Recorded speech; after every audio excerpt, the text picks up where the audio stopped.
I think, Andy, we'll get going. What do you think? Yeah, cool. It's fine by me.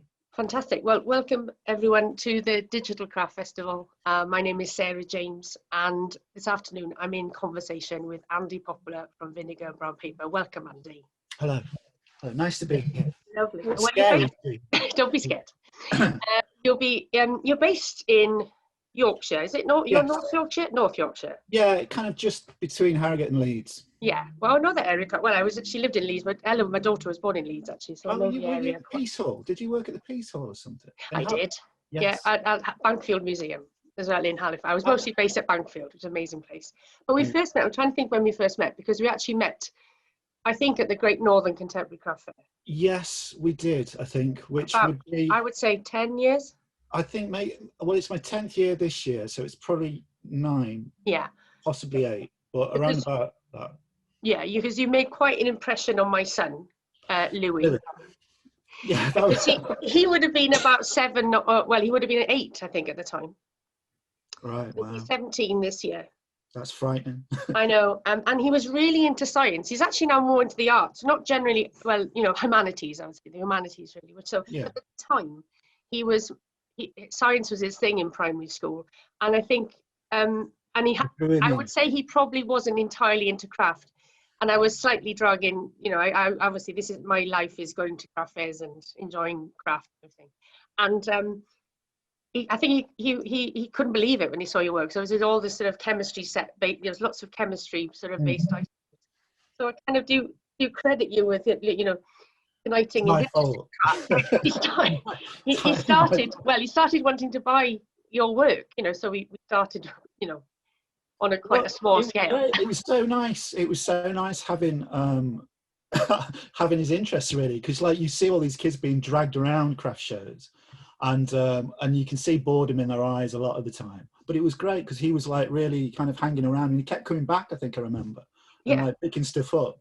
And it's all glass, you know. So like when kids are picking stuff up, there's part of you that's thinking, yes, but then the rest of it, like, you want them to kind of interact with it.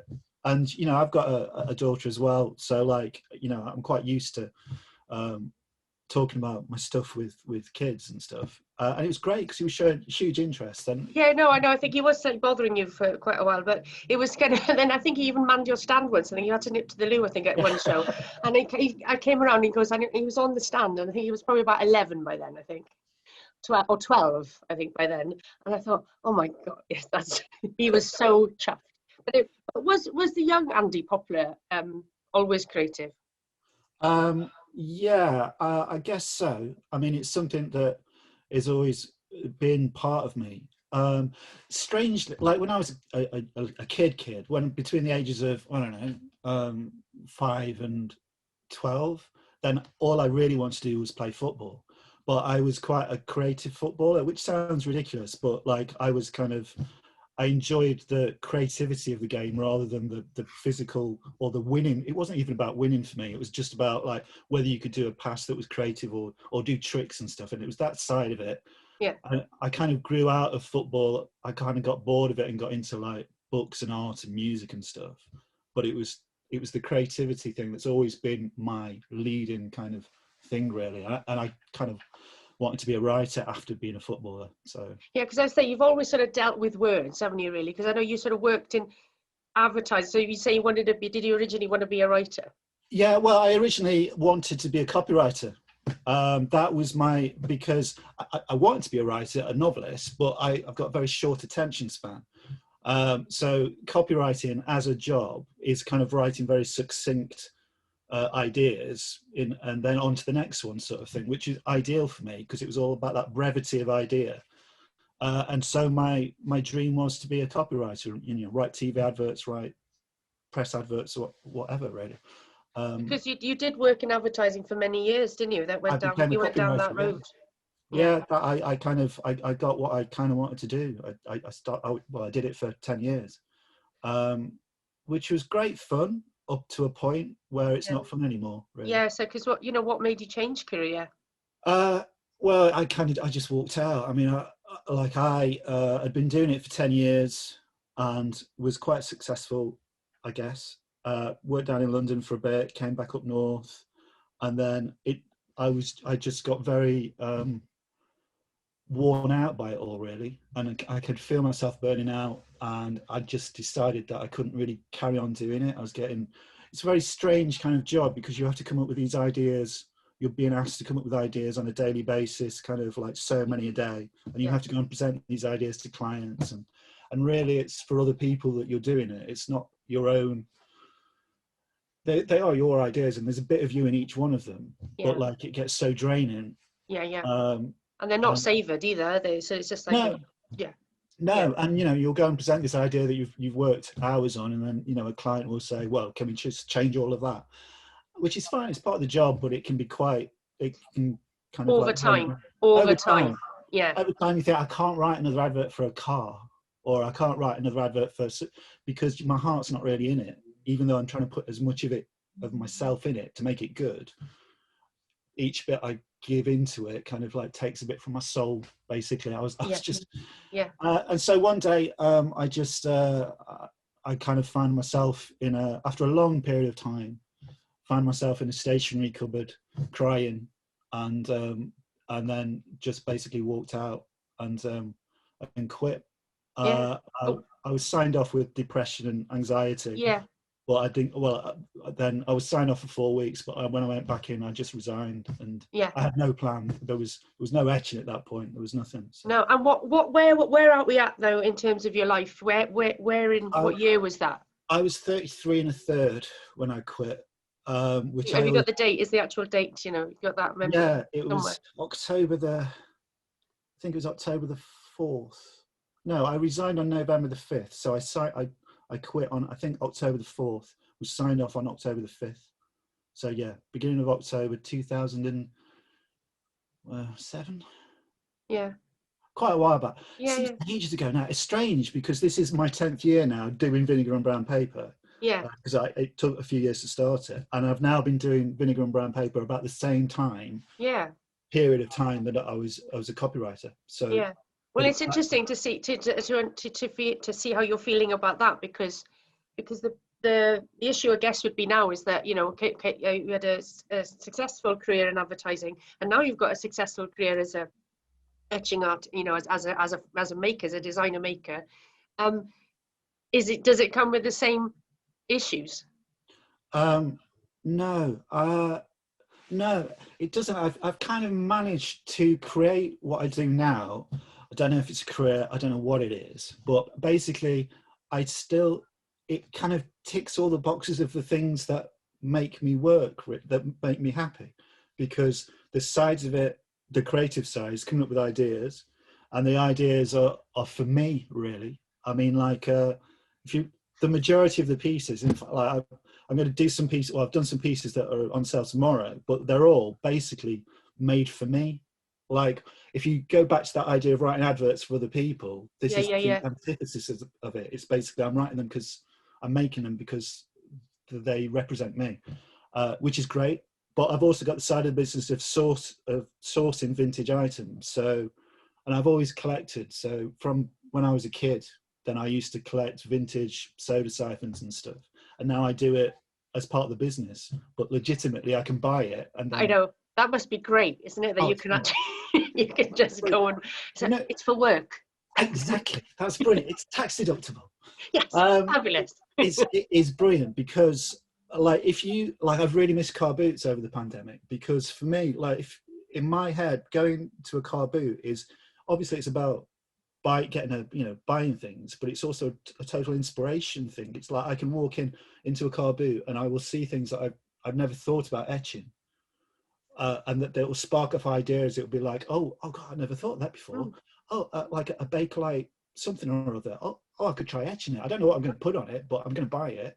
So it's like feeding inspiration, and that's part of the job. It's brilliant. So my previous pastimes that I would do and feel guilty about spending money on buying vintage stuff is now legitimate. So, well, it's a very important part of your business, isn't it? Finding the objects to work with. Exactly. Yeah, perfect. Well, but do you think that working in that, in the advertising industry gave you, well, I guess, if you're having to work to deadlines and to the extent where, it damages you, obviously that's not great. But Do you find that working in that sort of commercial environment has helped you develop the way that you work? Yeah, I mean, totally. Oh, that was a weird echo. No, you're right. I think like there's many similarities between what I used to do and what I do now. Again, it's back to that brevity of idea, and it's kind of like bringing something down and honing it. I used to have to write adverts that were 30 seconds long, and now I have to write things that will fit on a glass or something, and it's about conveying an emotion or a thought in the most succinct way possible. Like I do a work-life balance kind of thing, which is a set of scales with work and life on it. It's just 2 words, but it can convey. I've just done like an old speaker with like motivation on it, so it's motivational speaker, but it's just 1 word. And for me, it's kind of losing even though I kind of think of myself as a writer. For me, the trick is to actually get to the point where there's the fewest amount of words as possible, and that's the art of doing it, really, is to be able to say lots and convey a feeling in the most succinct way. Not like me now, because I'm just. But I think that is the absolute essence of what you do, is that you take an object, you see something in it that we all see when you've told us what we are going to see. Well, but that's and the genius just jumps out of the page, off the object, really. Yeah, like a lot of people go, it's so simple, which kind of sounds like it's offensive because it's like such a simple. But I take that as a compliment. It's the simplicity that I shouldn't have to do anything else other than put this. Well, it's simple when you've seen it done. Yeah, that's the bit that's hard. Yeah, I mean, there's many decisions in what of the words that I will put on stuff, like that people don't see, where there's slight tweaks of like what the wording could be. Sometimes it just comes out straight away and it's just like, this is what it is. But sometimes, because how do you develop an idea then? If is there a process that you go through, or is it? There's actually several different ways that it happens. There's the archetypal kind of, suddenly the idea will drop out of nothing. Like the motivational speaker was about 2 Saturdays ago. For some reason, I don't know where I saw it, but it just came to me. It was like, obviously a speaker with motivation on it, motivational speaker. And it just happened, like, inspiration from the blue. That's lovely when that happens. It's such a great feeling. Yeah. But sometimes you also have to kind of like encourage it to come as well. Whereas you'll have an object sitting around the house that you haven't got an idea for, and you just kind of wait and you let things kind of process subconsciously.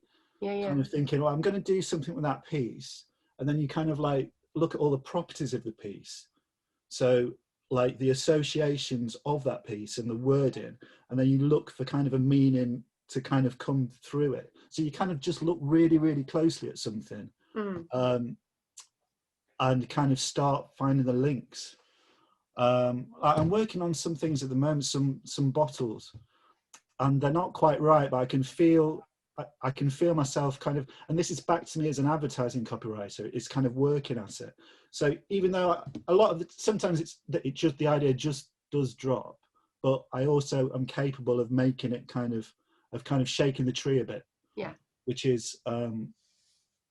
can be fun. Like I had a couple, like last week, this month, what month are we in? March, just about. Yeah. At the beginning of March, I was having a low couple of weeks, because it comes and goes. I think everyone at the moment, and I wasn't really feeling it that much. But then I take commissions as well, so someone will give me a brief to come up with an idea for a piece, and someone had given me this brief, and basically I spent about 3 days working on it. But it was really good for me, because I really had to force myself to actually get back into dissecting the idea and stuff, and it kind of made me feel good again, really. So sometimes working on an idea is really good for my head, because because it can, I mean, there's you could easily fall into cliche there, couldn't it, really? Well, that's the thing, it's kind of, it's so, you could be, I mean, you don't even seem to ever sort of slipped into that, because you see a lot of etched glass about the place, and it's fairly standard phrases, shall we say, on them. And it's as you say, you say, oh, that's simple, but it isn't, because otherwise it ends up being wine o'clock or whatever. No, exactly. And I really dislike that. Really, I've just been having a conversation with someone on Instagram about that, actually, how they hate typography, but they like my stuff, which is such a compliment. But I'm the same. A lot of typography based stuff I don't like because it feels a bit lazy. It feels a bit banal. And I kind of, go back to the advertising career. I used to have to come up with so much stuff during a week that that now I only do stuff that I'm happy to put my name to, because so nothing kind of goes out of my vinegar and brown paper door without me thinking, oh yeah, I'll stand by that. It makes perfect sense. There is a strong idea in there, and it's very difficult to argue against that idea. So a lot of typography stuff I will look at and go, well, it's just a bit lazy. It's not really, there isn't an idea behind the words.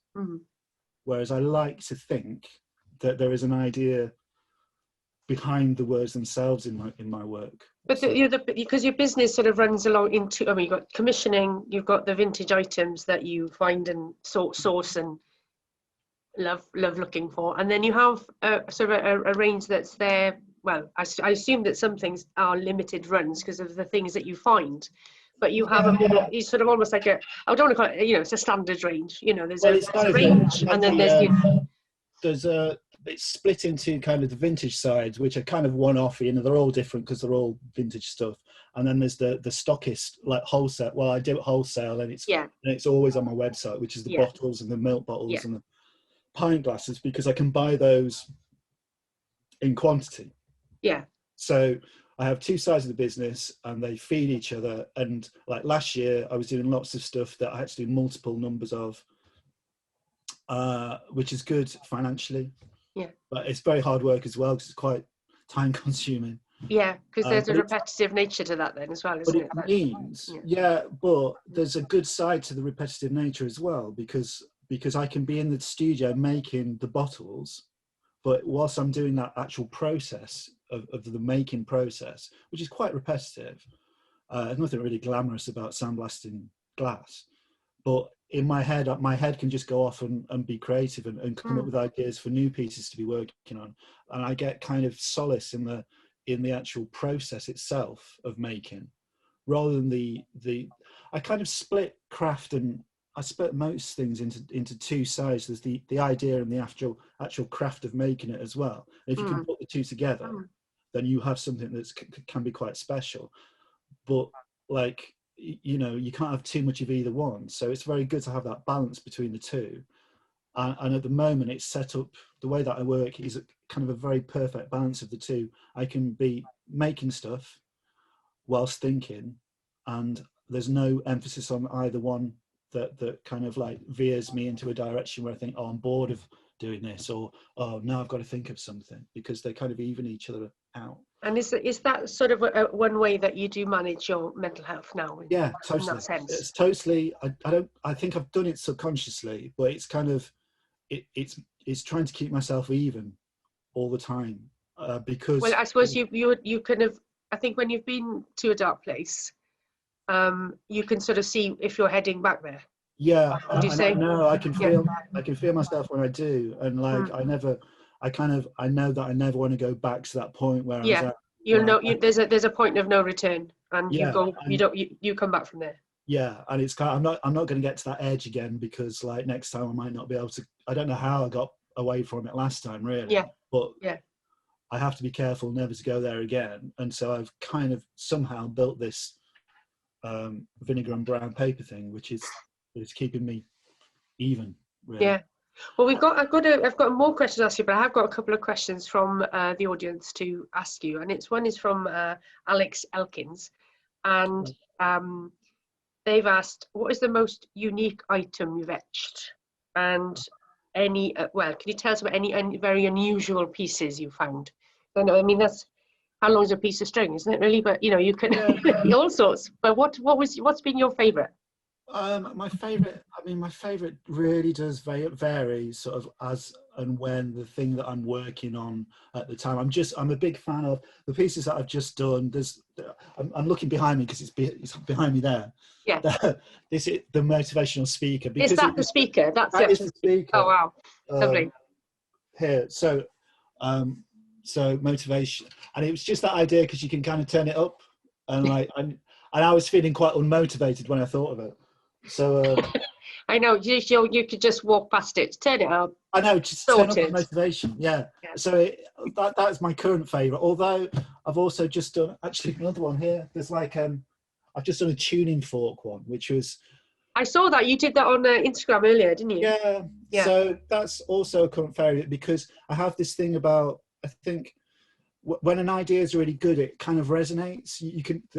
I've always thought this. It's kind of like hitting a tuning fork, and that perfect pitched note shows, and that's what an idea sounds like when you kind of put an idea under scrutiny. If you kind of give it a bang and it lets off this beautiful like reverberating note that's just really pure, that's quite pretentious. But so I've always had a thing for tuning forks, and then I found one with a little sound box, so that's quite rare. So was that piece complete then? Did it come with the tube that went over it? Is that cloche part? That's you, is it? That cloche is actually a large boiling tube, a scientific, like a test tube, but a bigger one. I'd got the tuning fork, and I was trying to find the little bell jar to go over the top. I couldn't find one. Then I've got lots of glass underneath the house, of like vintage glass, and I was searching through underneath the house, and it was like, I've got a box load of it. and so and it was it's absolutely perfect size. I mean, it couldn't be any more perfect, the size of it going over. It's really hard to photograph, but that's a current favorite as well. But I think in my head, my favorite piece of all time that I've done is have you seen the metronome? Yes. The Doubt, and that's possibly my favorite thing. Selfdoubt. It's like a metronome. If no one, well, I'm sure no one's seen it, but it's a metronome that's underneath a large scientific bell jar, and on one side it says self-belief, and on one side it says self-doubt, and basically you can set the metronome going so it flips between the two. Which again, it's a message for me, really. It's the idea of the self-doubt is needed for the self-belief, really. You need both. Well, this leads us on beautifully. Thank you for this next question, which is from Lizzie Wharton. I don't know how we've managed to segue that in so well, but anyway, this is perfect. Lizzie Wharton from South Derbyshire asks, do you feel any more confident as a maker that you are now becoming more established, or do you still feel like an artisan finding your place in the world? Depends on the day. Depends on the day. Totally, yeah. Self-doubt, self-belief. It really does depend on the day. Yeah. But you must you must feel that there's a sense of pride in what you're doing. You have a great following. Your work sells out very quickly. There must be some feeling of pride there. Yeah, I mean, I think there is. I've just been listing all the photos of the vintage stuff I'm doing for tomorrow, and I was looking at it on my webpage. And it just felt good. It felt like these are all, I'll stand by these. I'm quite happy to put my name to them, and I feel good about my work, I think is what I'm saying. It's even if people buy it or not buy it or don't buy it, it sounds ridiculous, but it doesn't really matter. I mean, obviously it matters because I need the money, but it wouldn't affect me because I look at the work and I think, yeah, that's valid. Well, there's usually a bun fight, I think is what they call it in the trade, isn't it? It's like it's a general. Well, but it's weird because I never know how it's going to go. So fortunately, up to this point, yes, it's always kind of sold really quickly. But I don't know, and it'll sell over time. Eventually, I'll have some stuff to take to Cheltenham. Yeah, well, I think someone's trying to email me with a question. So if you've got a question for Andy during this chat, please put it in the chat facility, and then I can read it off there. So, because I think Anne-Marie has just emailed me a question. I can't read that at the moment, unfortunately, because I'm already in the middle of this. But if you pop it into the chat facility, I can ask Andy that question. But have you found this period of self-imposed, not even self-imposed, not self-imposed isolation? What's the word? I can't think of it. Where you're forced into it. But have you found that quite a good way to be creative? Yeah. It's 12 months, and it's been the busiest 12 months, of vinegar and brown paper, and it's been a strange 12 months because it's really brought to the fore the way that my creativity responds to stuff. Like all of the pieces over the last 12 months were pretty much me processing the pandemic and then responding to it about how I was feeling at certain stages. which was very therapeutic for me, I think. But it was very, very nice because there was lots of people who were buying the stuff who it kind of obviously touched a nerve with as well. Who were, so it was that feeling of, even though, you know, we were all separated just over social media, having people respond to it was a very nice kind of like, and it kept me going over the last 12 months, just in the fact that like we were that we were all sharing these same feelings, and you know, it was resonating. The work was resonating with everybody else, really.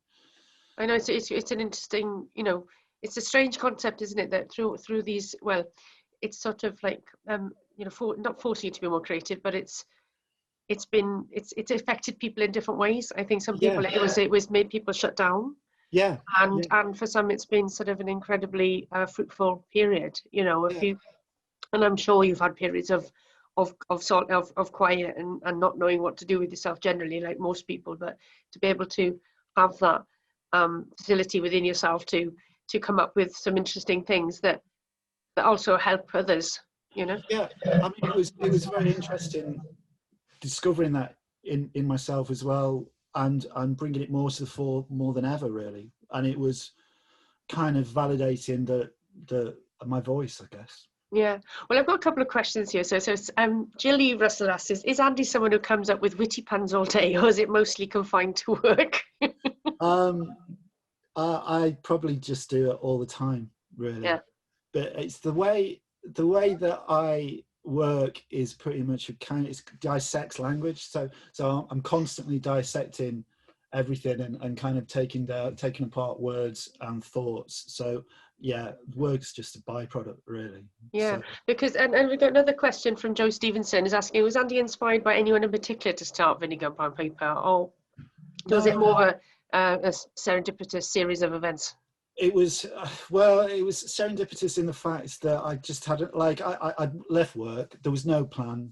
I basically spent 2 years doing nothing. But then I became a stay-at-home dad. Like we had our daughter, and I became a stay-at-home dad. So I had a purpose, and then just one day I was out pushing around Harrogate in a pushchair, and I had this idea about etching glass, really. And then I just taught myself how to do it. There was no real plan. It was just something to do. I'd reached creative rock bottom. I didn't really want to do anything, and then this idea just kind of like led me into finding craft. Really, I never went to craft shows before or anything. No. That was a growing thing that led me into, I think my first craft show was at Saltaire, that I actually went to visit after I first had this idea about etching glass. And then it just introduced me into this world, which the whole craft community and everything, which I didn't know existed at all. Well, Anne-Marie wants to ask you something. I'm going to read her whole thing out in total, because I think you might be interested to hear this. I'd like to initially thank Andy. Seeing his stall in Cheltenham in 2008 was the first time I'd smiled in a long while. I've also been signed off from work, being broken. I'm a scientist, but also love crafts, so his witty creativity was such a joy to me. I'd like to know how he finds,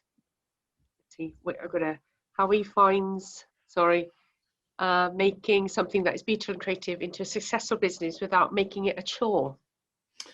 Well, thanks, Anne-Marie. That's very nice of you to say, and I hope you're okay. I don't really know. I think the trick is to, I mean, it sounds a bit banal in itself, is kind of staying true to yourself, but you know, what I've kind of managed to do over the last 10 years is make decisions just based on how I feel about whether I should do something or not, rather than whether I have to or not. Like when I had a proper job, then I had to do things because that was the way that, you know, being in an office works. Whereas now I've just pretty much gone with my gut feeling of whether I should do that or not. And I've said no to stuff, and I've also I've never really let anything out that I'm not proud of. Yeah. Really. It's when you don't do that, I think, is when you start, like when you start doing it for the money, which has never been a thing, or start doing it just to do something. You know what, I really dislike the whole thing of, oh, like Valentine's Day is coming up, I've got to do something for Valentine's Day. I don't like that mentality of like, yeah. And I don't think that's a healthy way to. No, I think a lot of businesses that if they are just, they see this, the money as the source of the aim. Yeah. It's not usually when I'm anything I'd be interested in. No. And I think it usually ends up being a very short term. Yeah, I thing, yeah, I just don't. And I don't think that works at all. No, I mean the thing, you know, just like seeing your face makes me think of shows, and when I do shows, the greatest thing about doing shows, it's like when Anne-Marie was saying at Cheltenham, is that I stand behind all my work and I see people looking at the work and picking it up, and I see the smiles on their faces, and sometimes they won't really know at the beginning what's going off, and then the penny drops and they get it, and by the end of them looking along my work, they're sometimes kind of laughing a little bit, and I can watch all this, and that's just the best feeling. The two best things for me is thinking of the idea, with the moment when the idea drops, and then seeing people's reaction to the idea. Share the feeling.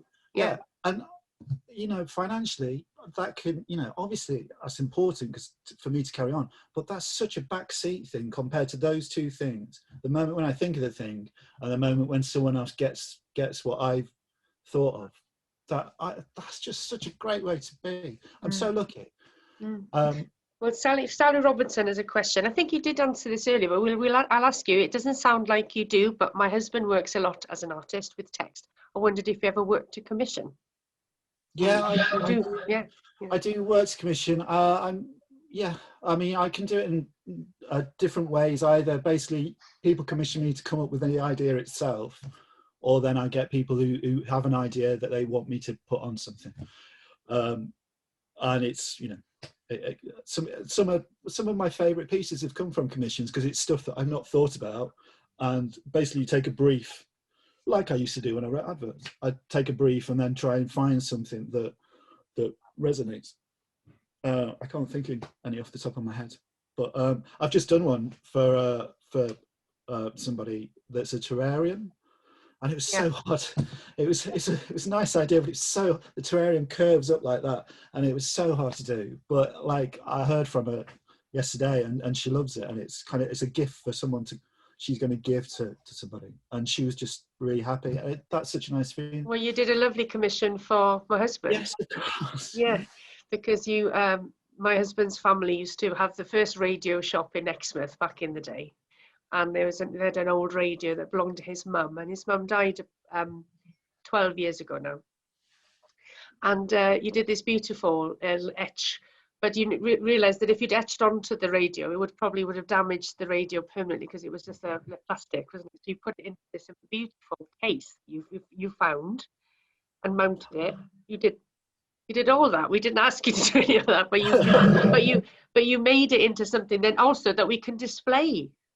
You know, good. And it's you know, it was very much a very moving thing that you produced. You know, it was really just, and you just it was an etching of the signature of my husband's mum. Yeah, I forgot about It that. was beautiful. That case was so perfect for it. I know. It was It's unbelievable. But that comes from having an eye, though, isn't it? When you see something, I mean, or if you go through your collection. I mean, I don't know how it works. Whether you either find it and it works, or you've got it in the cellar of dreams that you've got downstairs. It's a bit of both, really. It's stuff. Yeah, it's kind of a serendipity of things falling into place, really, which is lovely when it happens. It's lovely when you get. I remember getting the radio and putting it in the case and thinking, oh, it was a boom. Yeah, exactly.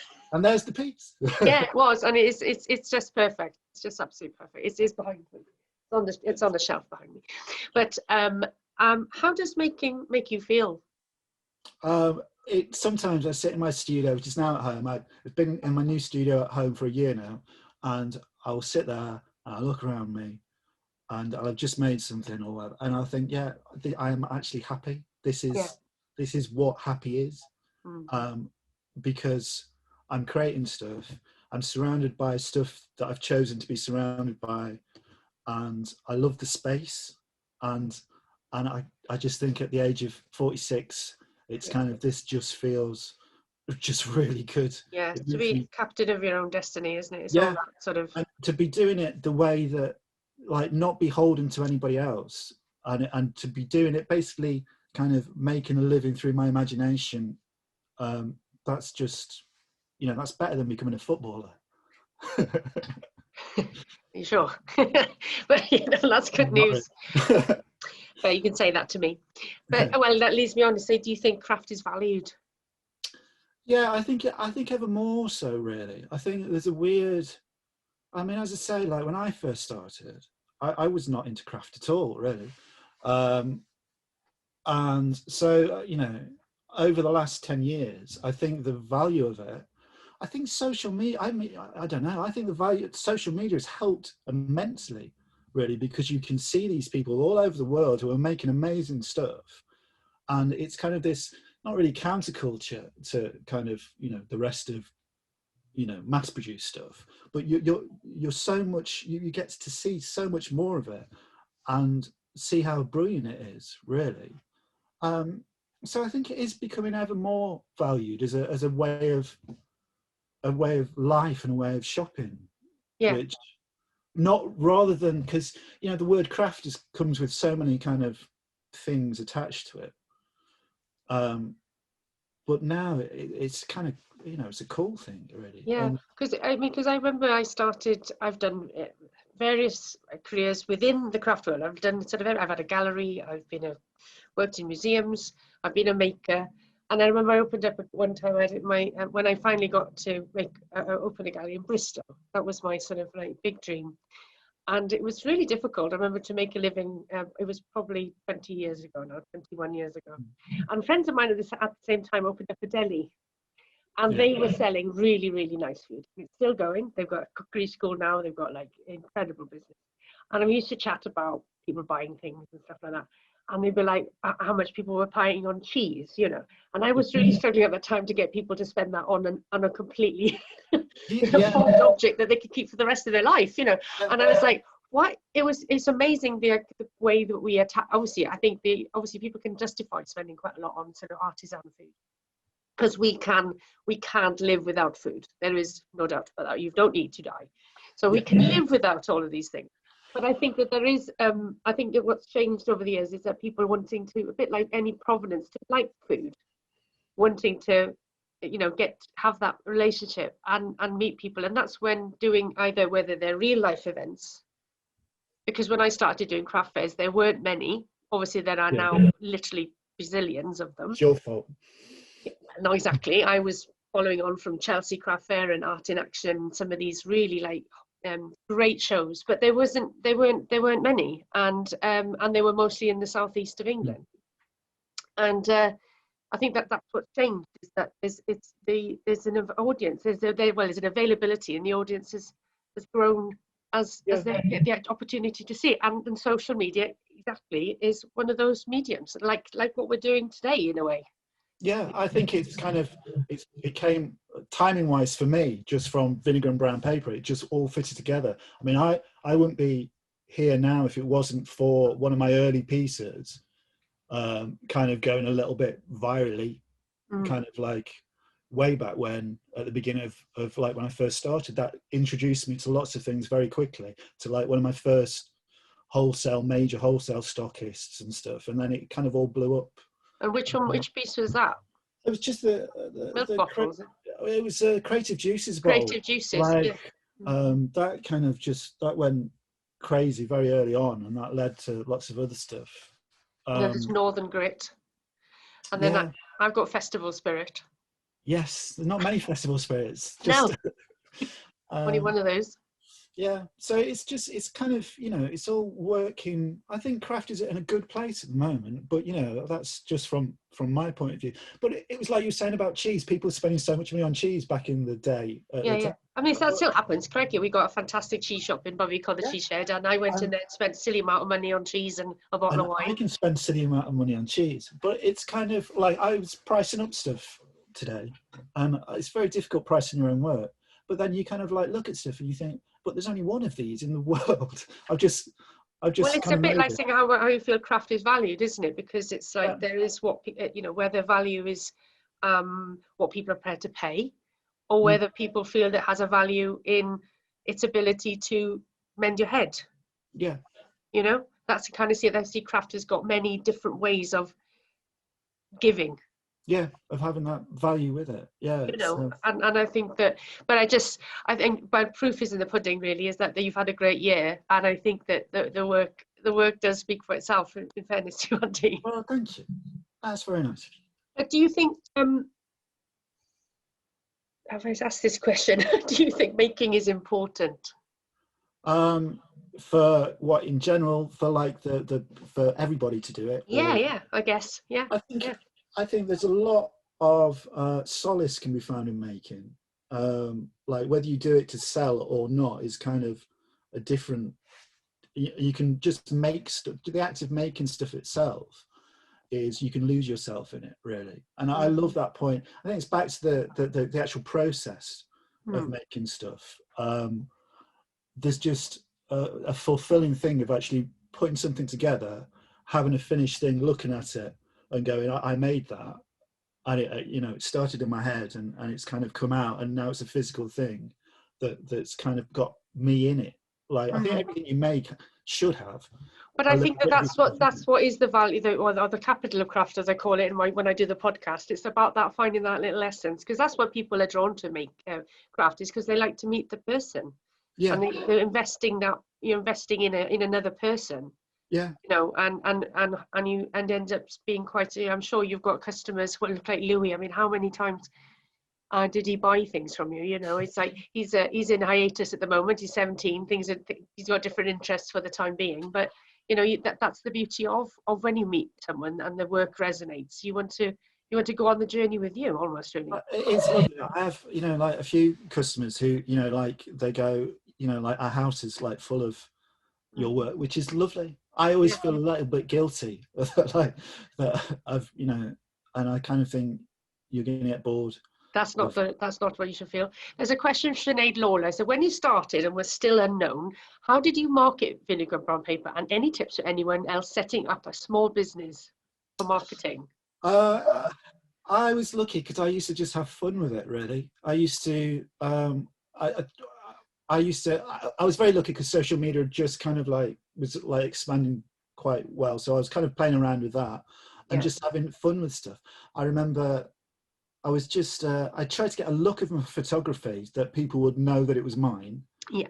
Which I've kind of followed through all the way through. So they all look the stuff's all by the same person, and there's a kind of ongoing theme. So people are buying into what the brand, I guess, of vinegar and brown paper. But I mean, that must come from your background in advertising, because your styling of your images, I do talks, and I use them as an example of how to style a photo, an object, quite highly styled in lots of ways, but still does not detract from the piece itself, because that's the hard part. Usually it means it often gets lost, but you must pace that quite carefully. Yeah, like lots of those photos, the key is to show the product, the item, but like you can also have fun in the surrounding areas. So like some of the early photographs, I really went to town, and there would be kind of props, but if you were to dissect that photo, nobody ever did, but you would find there'd be little in-jokes.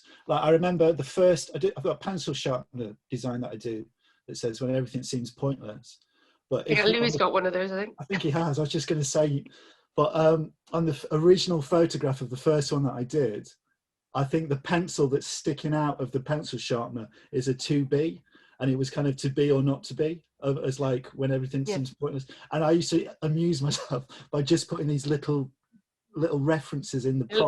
Little in-jokes for yourself. Just for the fact that I knew that somebody somewhere would go, it's a 2B pencil, I see what he's done there. Yeah. That little connection with somebody out there. And so it was kind of, you know, it was not just taking photos of your product as it's a product shot on a white background.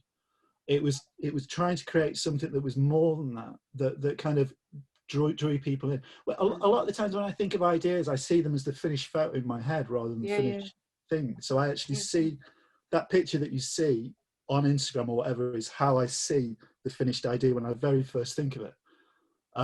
so it's almost not the object itself, it's the photograph of the object in situ, which is kind of, I think, why the photos generally go down quite well, because it's not just a product shot of a thing on a white background. That I had a stockist last week saying, have you got any cutout shots for me? And I was like, and primarily because if you try photographing etched glass against a white background, you don't see what's written because you can't see the No, etching. exactly, because I've got the jelly mold, you know, and it's like, you know, Yeah. you did it with some bits of jelly inside. It's absolutely genius.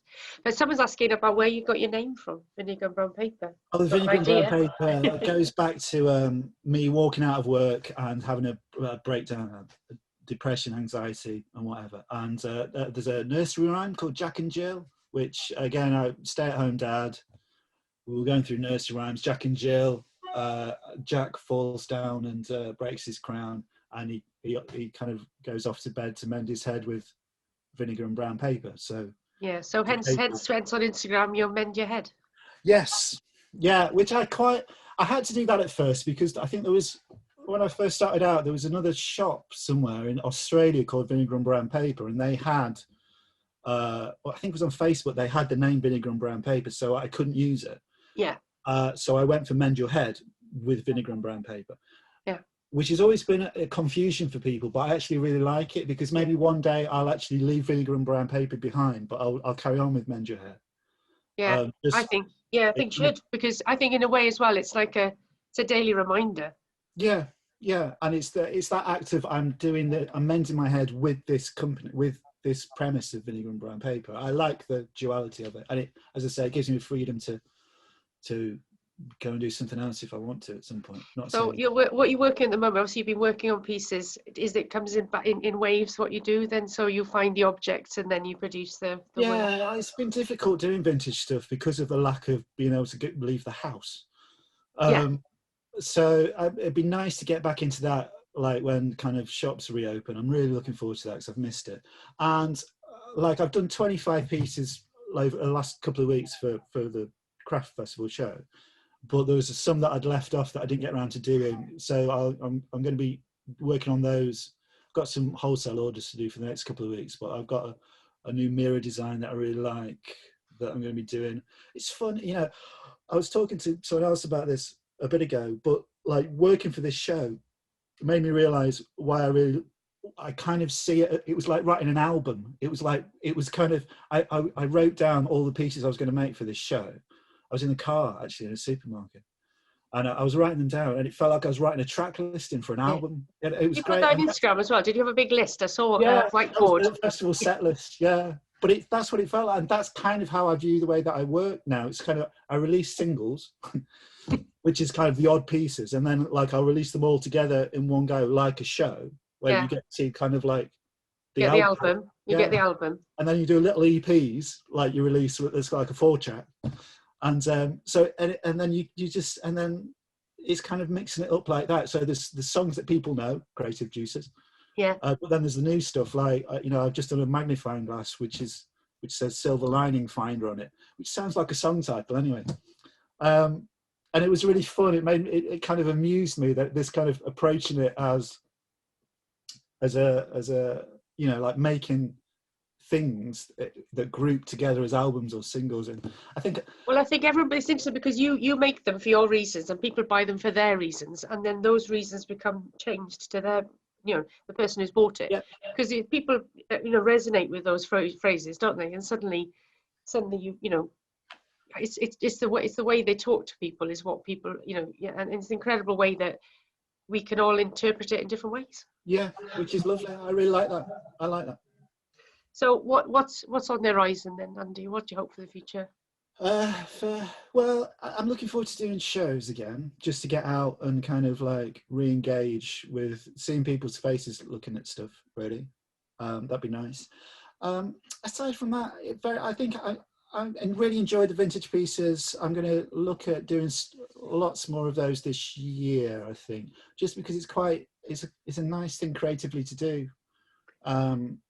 Because they're one-offs, there's no pressure to think, or you know, I've got to see what the viability of buying this is and stuff. It doesn't really matter because they're a one-off. But So I'll pick it up here and make it there. It's quite. And when's the next album dropping then? Is that tomorrow? Well, When?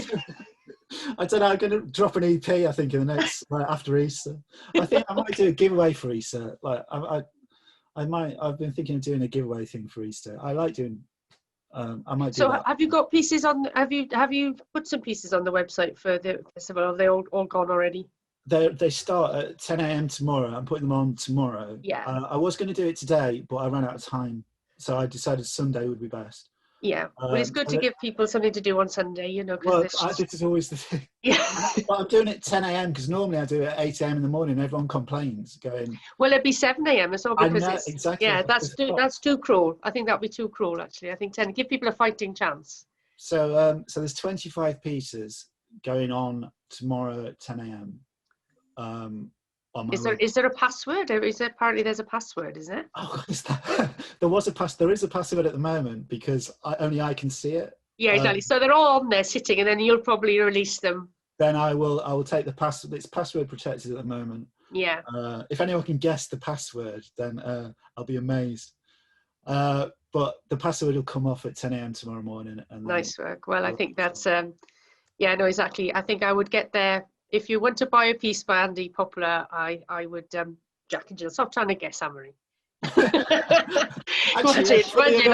Going now into trying to change the pattern.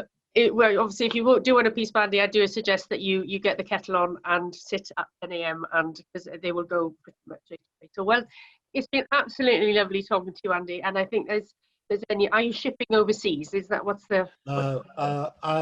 I've recently gone VAT registered. And also Brexit. I think Kathy's actually in America. No, you're in Cape Town, right, Kathy? I think she's in Cape Town. What's it like? What's shipping to Cape Town like? Well, I was doing. I don't know really. I'm hopefully going to get international shipping back up and running. US actually, it's America. I think. Sorry. Yeah, it's the issue, the way that it's boring with VAT and import duties and stuff. But I'm going to try and get that sorted over the next couple of weeks because I'm getting lots of people asking that, and it is frustrating because I'm quite happy to do it. It's just that at the moment when it turns up there, they might have to pay import duties, and I don't know. It's become a bit of a minefield, hasn't it? Really, yeah. To be fair. Andy, it's been an absolute joy talking to you. Yeah. Thank you for giving us your time. I hope that wasn't too painful for you. No, it's fun actually. It's weird talking to people. Yeah, no, it's lovely. Well, I've had you on Speak of You, so I haven't seen all the faces really much because obviously it's quite a thing to have everyone. Well, lovely. Thank you everyone for coming, and thank you, Andy, so much for joining us today. It was really lovely, and hope you all enjoyed that. And this is your last chance. This is the last call for questions. So this is the final thing. Thank you very much for joining me today at the Digital Cafe. So I thank Merrin for co-hosting today as well. She's been managing the door. Thank you very much. And thank you very much for coming. Hope you've enjoyed the Digital Festival. And a huge thank you finally again to Andy Poplar. Really appreciate your time. Thanks for coming. Thank you. Sorry for rambling. No ramble at all. Bye-bye. Bye.